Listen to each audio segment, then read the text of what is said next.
भाजपा करेगी संकल्प से सिद्धि तक कार्यक्रम। मोदी सरकार के 11 साल पूरे होने के अवसर पर सत्ता दल भाजपा प्रदेश भर में संकल्प से सिद्धि तक कार्यक्रम आयोजित करने वाली है। इस बात पर भाजपा से राजपुर विधायक खजान दास ने कहा है कि हम सब के लिए ऐतिहासिक क्षण है और प्रधानमंत्री नरेंद्र मोदी के वर्ष 2047 तक भारत को विश्व का सबसे विकसित देश बनाने के लक्ष्य को हम सब साकार करेंगे। वहीं दूसरी तरफ कांग्रेस की प्रदेश प्रवक्ता डॉक्टर प्रतिमा सिंह ने सरकार पर निशाना साधते हुए कहा है कि बीते 45 सालों में सबसे ज्यादा बेरोजगारी दर नरेंद्र मोदी की सरकार में रही है और जनता उनसे सवाल पूछ रही है कि बीते 11 सालों में उन्होंने क्या विकास कार्य किए हैं। सुनिए क्या कुछ कह रहे खजान दास के साथ ही प्रतिमा सिंह।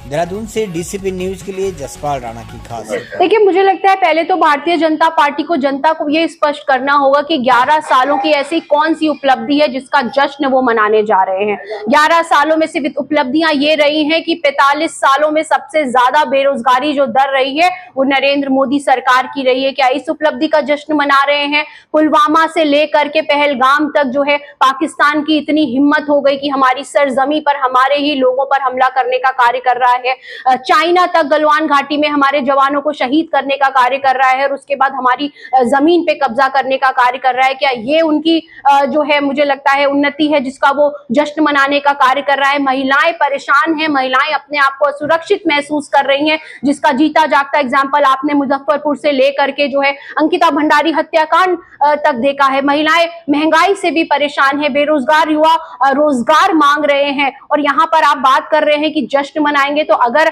आपको आपदाएं जितनी आई हैं मोदी काल में, क्योंकि हर दिन एक आपदा रही है मोदी काल में, अगर आपको आपदा का जश्न मनाना है तो बिल्कुल भारतीय जनता पार्टी फ्री है, वो किसी भी तरीके का जश्न मना सकती है। लेकिन जनता ये सवाल पूछ रही है कि 11 सालों में आपने उनके लिए क्या किया है। ये ऐतिहासिक क्षण हम सबके लिए आदरणीय देश के प्रधानमंत्री जी के लगातार 11 साल पूरे होने जा रहे हैं और जो ऐतिहासिक कार्य उन्होंने किए हैं देश के हित के लिए, ये बहुत बड़ी उपलब्धि है हम सबके लिए। आज हम हॉस्पिटल में आए हैं, यहाँ पे देख रहे हैं कि सभी पेशेंटों को फ्री में देखा जा रहा है, यानी कि आयुष्मान भारत। और यहाँ पर तो उत्तराखंड में तकरीबन 23 लाख से अधिक लोगों को आयुष्मान का लाभ मिल रहा है। ये बहुत बड़ी उपलब्धि है और आज जिस मुकाम में भारत को पहुंचना चाहिए था उस मुकाम में हम पहुंचने वाले हैं।